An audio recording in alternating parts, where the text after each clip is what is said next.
Hi hello welcome to our channel Vani garden and kitchen. చూడండి, ఇది తొక్కపప్పు అండి. ఈ తొక్కపప్పుని నేను ఈ వడియాలు పెట్టుకుంటానండి. తొక్కతోని చాలా బాగుంటాయి. ఇది పీచు పదార్థం కదా, తింటే మంచిది. ఈ మినప తొక్క తీసుకుని మనం వడియాలు పెట్టుకుంటే చాలా టేస్ట్గాను ఉంటాయి, ఆరోగ్యానికి కూడా మంచిది. ఇది చాలా బాగుంటాయండి. ఇది ఎలా పెట్టుకోవాలో చూపిస్తాను నేను. ఇది ఏంటంటే పీచు పదార్థం కదా, ఆరోగ్యానికి ఎంతో బెనిఫిట్స్ ఇది పీచు పదార్థం, అందుకోసం అండి. ఇగోండి, చూసారా, ఇది పొట్టు అండి. దానిపై ఉన్న పొట్టు తొక్కపప్పు కదా ఇది, అది గుండెపప్పు కాదు, ఇది తొక్కపప్పు పొట్టు అండి. ఈ పొట్టుని మనం క్లీన్ చేసుకున్నాక ఈ పొట్టు వచ్చింది. ఇది పప్పు చూసారా నీట్గా ఎలా అయిపోయిందో.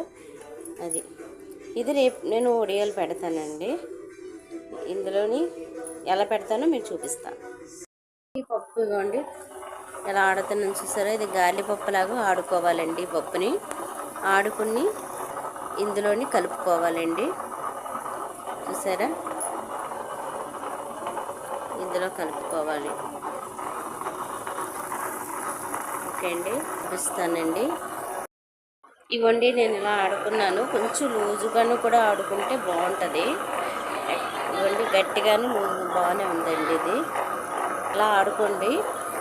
ఇందులోని కలుపుకోవాలి, వేసుకోవాలి. అల్లం వెల్లుల్లి పచ్చిమిరపకాయలు మిక్సీ చేసుకొని వేసుకోవాలి అందులో వడియాల్లోకి.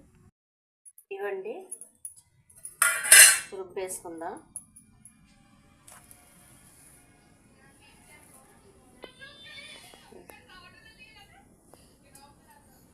జీలకర్ర,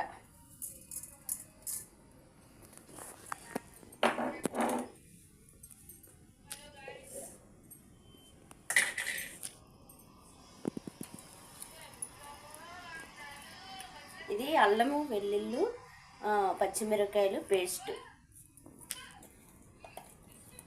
ఇవ్వండి, మొత్తం అన్నీ కలిపి నేను ఆల్రెడీ రుబ్బులు ఉప్పు వేసేసుకున్నాను.